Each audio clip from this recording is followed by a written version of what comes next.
Ceci n'est pas un Mercedes Classe G, c'est un Brabus 800. Oui, ça y ressemble, parce que c'est la même base. Mais tout ça, on va le voir en vidéo, puisque je vais vous présenter aujourd'hui le Brabus 800, réalisé par GT Spirit à l'échelle 1/18e. Une miniature tellement lourde qu'elle ralentit le plateau. Allez, comme d'habitude, on va le découvrir en musique. Et je vous en parle juste après. Go!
Je vous le disais en introduction, voici donc le Brabus 800 développé par GT Spirit à l'échelle 1/18e. C'est donc une miniature très lourde dans tous les sens du terme et je vais vous expliquer un petit peu pourquoi pour que vous compreniez un petit peu mieux la genèse de ce modèle. Alors j'ai parfaitement conscience que c'est un modèle qui sort un petit peu des sentiers battus et un petit peu de ce que je vous propose d'habitude, mais comme je le dis souvent, il faut vraiment s'ouvrir à tous les modèles. Donc c'est pour ça que j'ai à cœur de vous présenter des modèles d'horizons très différents. Pour commencer, on va revenir un petit peu sur l'histoire du Mercedes Classe G. L'histoire, elle démarre en fait en 1975. À l'époque, c'est un modèle qui s'appelle le Geländewagen. Alors non, je ne parle pas allemand, ni en LV1, ni en LV2. Donc l'accent n'est pas bon, mais ça s'écrit comme ça. Et ça signifie en fait voiture tout-terrain. En fait, la vocation de Mercedes à cette époque, c'était de produire des modèles de grande série, mais également de répondre à des appels d'offres. Et le Mercedes Classe G, figurez-vous qu'à l'époque, c'était pas destiné à être une voiture civile, et il n'aurait probablement jamais été destiné à apparaître comme vous le voyez ici. Le Mercedes Classe G, à l'époque, c'était le résultat d'un appel d'offres passé auprès de deux armées, celle de l'Allemagne et celle de l'Autriche. Et du coup, il y a eu plein de versions du Classe G qui ont été développées. Il y a eu successivement les séries 460, 461 et 462. Des modèles qui ont été déclinés dans plein de versions. Par exemple, ça, ou encore ça. Et même ça. Et figurez-vous que ce Mercedes Classe G, il a même passé les frontières de notre hexagone. Puisque, en France, il a été repris pour servir de base à la Peugeot P4. Et d'ailleurs, la ressemblance est quand même assez frappante, et c'est pas pour rien. 1979, le Mercedes Classe G devient un modèle civil. Et là, il se passe un truc, comme il s'en passe rarement en automobile, le public visé n'a pas été public réel. C'est un petit peu le même exemple que le Renault Scénic. À l'époque, c'était la voiture des familles. Mais finalement, il y a énormément de personnes âgées qui se le sont accaparées, tout simplement parce que c'était une voiture surélevée et qui permettait un meilleur accès à bord. Le Classe G, c'est pareil. De base, c'est un tout-terrain qui est vraiment très agile en tout-terrain, justement, c'est un vrai 4x4, il a de vraies capacités, et donc, niveau franchissement, il gère carrément. Seulement, quand les versions civiles sont apparues, eh bien figurez-vous que la clientèle a voulu une montée en gamme. Étonnamment, c'était les versions les plus huppées qui marchaient le mieux.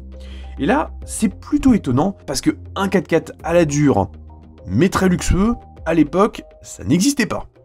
Et bien justement, le Classe G, il a réussi à imposer son style, et c'est ce qui fait sa renommée depuis aussi longtemps. De nos jours, le Classe G est une base entièrement nouvelle. En 1993, le type W463 est apparu. Alors c'est un Classe G qui reprend globalement la base de l'ancienne, mais qui est modernisé à tous les niveaux, et donc on a un modèle qui est beaucoup plus abouti. Et figurez-vous que c'est seulement en 2018 qu'une toute nouvelle génération est apparue, ce qui montre bien que le Classe G, c'est vraiment un modèle très authentique et qui dure dans le temps. D'ailleurs, il est amusant de voir que entre un modèle de 75 et un modèle de 2020, Si les grandes lignes ont évolué, elles demeurent quand même très proches de l'origine. Forcément, quand une recette marche, on la décline, on la redécline et on la tridécline. Et donc, il a existé une multitude de versions de Mercedes classe G. Mercedes d'ailleurs s'est extrêmement amusé. Il y a eu même une version pick-up à 6 roues que je trouve incroyablement insolente. Il y a eu des versions cabriolet, il y a eu des versions courtes, des versions longues. Il y a eu des versions qui ont été préparées, notamment par Brabus, tiens, comme par hasard. Et enfin bref, le classe G, il est vraiment devenu un modèle iconique au sein de Mercedes et du coup la marque a vraiment capitalisé dessus. C'est-à-dire que le classe G est devenu vraiment très luxueux dans sa présentation intérieure, mais pour autant, contrairement à ses concurrents, le classe G a vraiment gardé d'excellentes aptitudes en tout terrain. Enfin, il a vraiment un positionnement qui est assez incroyable, c'est-à-dire un véhicule tout terrain et de luxe à la fois. Et il y a une troisième corde qui s'est ajoutée à l'arc, c'est la version AMG. Oui, c'est totalement débile, mais le Mercedes classe G, qui est donc un tout-terrain à la dure, un tout-terrain de luxe, peut également revêtir un caractère sportif. Et là, c'est vraiment du délire à l'état pur, et c'est justement un modèle qui est tellement décalé sur le marché que son succès, il est bien plus important que ce qu'on aurait pu penser. Alors, il existait des versions 63 AMG, avec donc, s'il y a 63, c'est-à-dire qu'il y a une cylindrée de 6 litres 3. En fait, c'est une cylindrée de 6 litres 2, mais c'est un moteur V8. Et il y a également eu les G65 AMG, cylindrée à 6 litres 5, et moteur V12 cette fois. Faut dire que sous cette longue baie moteur, il y a quand même de la place. On est en 2018 et il y a un certain préparateur qui s'appelle Brabus qui décide de dévoiler une nouvelle version survitaminée du classe G. Alors Brabus, je ne vais pas rentrer trop sur son histoire parce que ça sera l'objet d'une prochaine vidéo, mais c'est un préparateur allemand qui remonte à 1977, donc qui est né seulement 2 ans après la création du classe G, et qui a décidé en fait de remodeler à sa sauce le classe G. Voici donc le Brabus 800, un Mercedes classe G entièrement revisité par Brabus. Alors forcément, Brabus c'est un préparateur complet, c'est-à-dire qu'ils agissent aussi bien sur l'esthétique que sur la mécanique pure. Donc forcément, la préparation se devait d'être assez déjantée. Et c'est justement le cas avec cette version spécifique qui est surnommée Black and Gold. Pour le coup, on peut difficilement avoir un nom qui parle mieux. Alors, au niveau du style, je vais être tout à fait franc avec vous. Personnellement, j'accroche pas plus que ça. C'est pas un modèle que je porte vraiment trop dans mon cœur, mais en miniature, je trouve qu'il a vraiment un intérêt assez important. Déjà, le Brabus 800, il se caractérise par des extensions d'ailes de 10 cm. Il accueille également des jantes de 23 pouces, de gros étriers de frein, parce que bon, il faut quand même freiner ce mastodonte de plus de 2 tonnes. On a également une calandre avant qui est entièrement revue. J'ai pas été assez rapide, mais vous remarquerez qu'il n'y a pas de logo Mercedes. Brabus a posé sa marque à tous les niveaux du modèle. Et tout ça, en fait, ça contribue justement à donner une unité. Il y a également des écopes, il y a donc cette calandre spécifique avec ses 2 barres dorées sur le côté droit.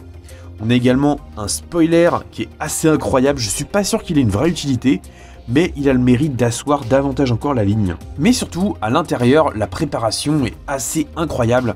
D'ailleurs, voici quelques photos. Voici une première, voici une deuxième et voici une troisième de l'intérieur du Brabus 800. Et là, on voit bien que les équipes ont fait un travail assez exceptionnel. En fait, même si j'aime pas forcément le travail de préparation en lui-même, j'apprécie le fait que Brabus pousse assez loin ses réalisations en veillant vraiment à l'homogénéité dans l'ensemble. Alors oui, c'est extrêmement agressif, mais pour le coup, je trouve que quand on regarde ensemble, ça marche plutôt bien. D'ailleurs, en termes de performance, fatalement, une armoire ne pourra jamais aller aussi vite qu'une Formule 1. Donc le 0 à 100, c'est 4 secondes 1, ce qui est déjà pas mal du tout, mais par rapport à la puissance, on pourrait s'attendre à un petit peu mieux. Et la vitesse de pointe, c'est quand même 240 km/h, ce qui là est quand même assez incroyable. Il faut dire que la préparation moteur de cette version-là, je vous le donne en 1000, c'est 800 chevaux. Dans les faits, on est à 789, mais ça fait pas une différence énorme. En fait, tout ça passe par une optimisation du moteur, mais également une bonne grosse préparation, avec bien sûr une reprogrammation. Puisque c'est un moteur biturbo, le potentiel est quand même assez incroyable. Et puisque la construction est rigoureuse, il encaisse sans trop de difficulté le surplus de puissance. On peut maintenant passer à la présentation de la miniature en elle-même. Je vous le disais, c'est un modèle GT Spirit. GT Spirit qui est un fabricant qui appartient au même groupe que Automobile et donc plus récemment Solido. On va passer à la découverte. Alors, comme d'habitude, je vais essayer d'arrêter le plateau. Réussi. Et on va commencer, je suis partisan du moindre effort, on va commencer par l'arrière. Alors bon, un arrière qui est assez musclé, il faut dire ce qu'il en est. C'est relativement agressif dans sa présentation. Alors on note tout de suite, c'est pas terrible de commencer par du négatif, mais bon, on va aller au plus près, que les grilles ne sont pas très réussies, elles sont pleines. Alors il faut savoir également que chez Mercedes, et donc Brabus a repris ces pièces-là, il y a beaucoup de fausses grilles. Donc est-ce que l'original a des vraies grilles ou des fausses grilles ?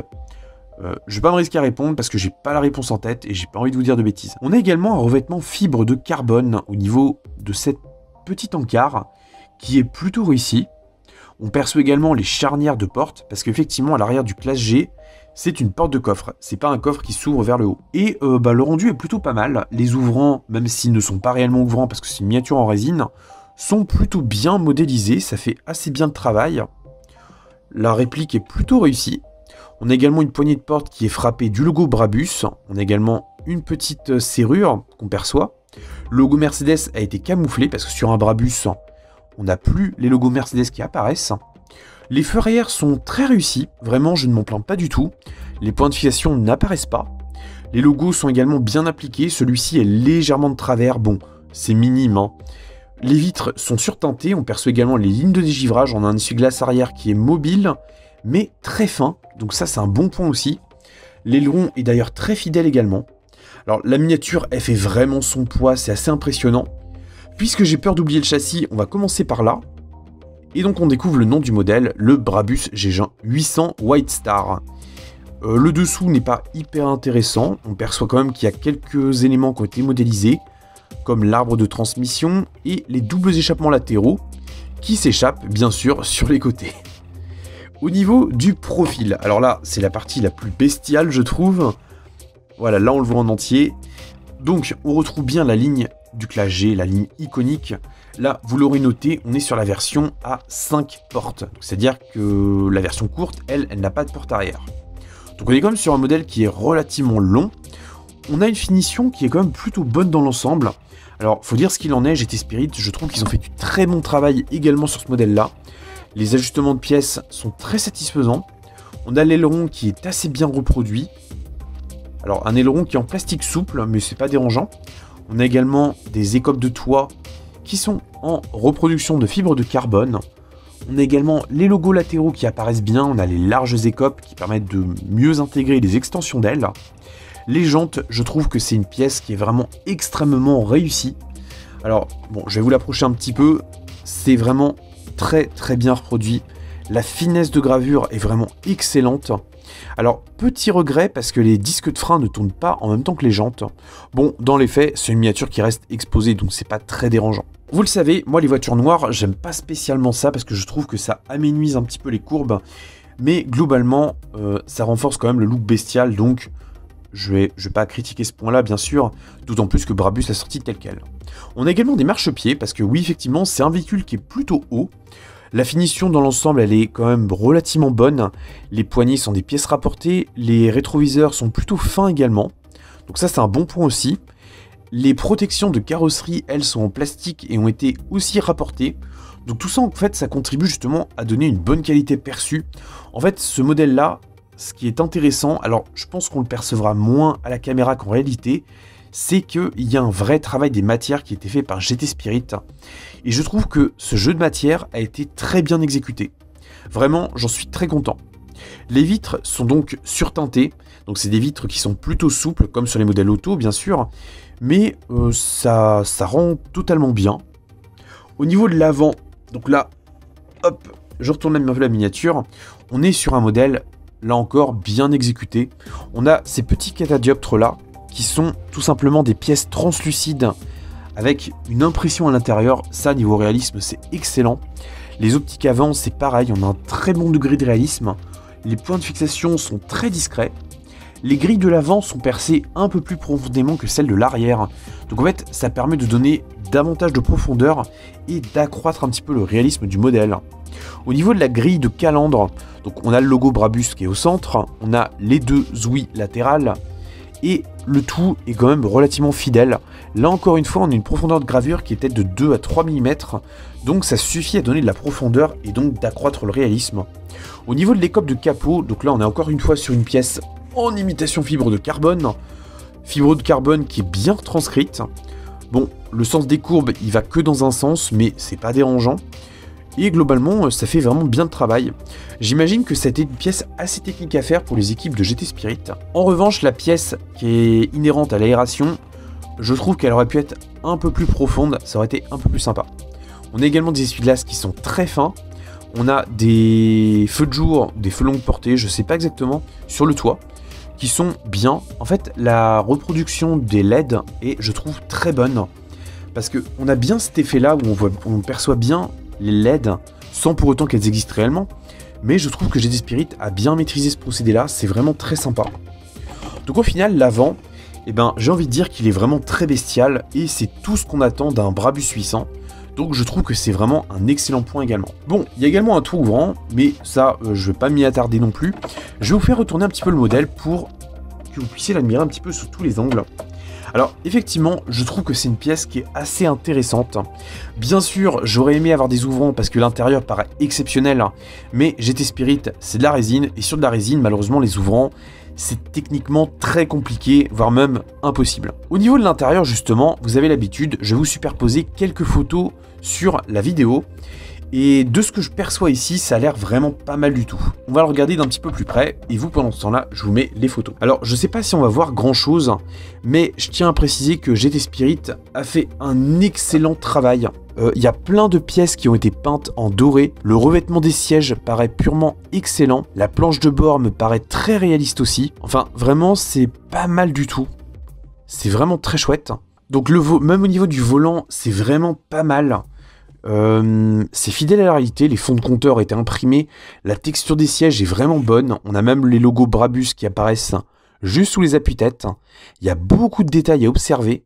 Alors malheureusement c'est une sellerie qui est majoritairement noire, donc on voit pas grand chose, mais je peux vous assurer que en réalité, eh ben, ce rendu là est vraiment très satisfaisant. Malheureusement, je pourrais pas vous en dire plus sur l'arrière parce qu'on ne perçoit malheureusement quasiment rien. Mais j'ai l'impression que même si c'est pas perceptible, le travail de finition a été le même qu'à l'avant. Tout ça en fait, ça contribue justement à donner une belle qualité perçue à ce Mercedes-Classe G, enfin plus précisément ce Brabus 800 White Star. Une miniature que je vous recommande vraiment. Alors, il faut savoir que j'ai attendu un petit peu avant de vous la présenter. En effet, ce modèle-là était disponible à la vente en janvier 2021 chez GT Spirit. Donc ça fait quelques mois déjà. C'est un modèle que l'on peut trouver, n'empêche, sur le marché de l'occasion. Le point positif, c'est que les prix ne sont pas trop envolés. Le prix de vente initial, c'était 100 €. Aujourd'hui, on peut le trouver à peine plus cher. Donc, je pense que si c'est un modèle qui vous intéresse, je peux que vous recommander de l'acheter. C'est vraiment un modèle qui est atypique dans sa présentation, qui dégage une force assez incroyable. Et franchement, même si c'est pas mon style de voiture, je dois vous avouer que je l'aime déjà beaucoup. Bon, sur ce, je pense que j'ai suffisamment parlé. La référence, c'est GT807. J'essaie, si je peux, de vous mettre un lien en description pour le commander. Moi, je vous dis à très bientôt. Prenez soin de vous et de votre famille. Passez de bonnes fêtes de fin d'année. D'ailleurs, petit effort sur le décor, hein, je dis bien petit. Pour les prochains dimanches jusqu'à la fin d'année, on sera sur des vidéos tutoriels. J'espère que ça vous plaira. Sur ce, à très bientôt et bye bye.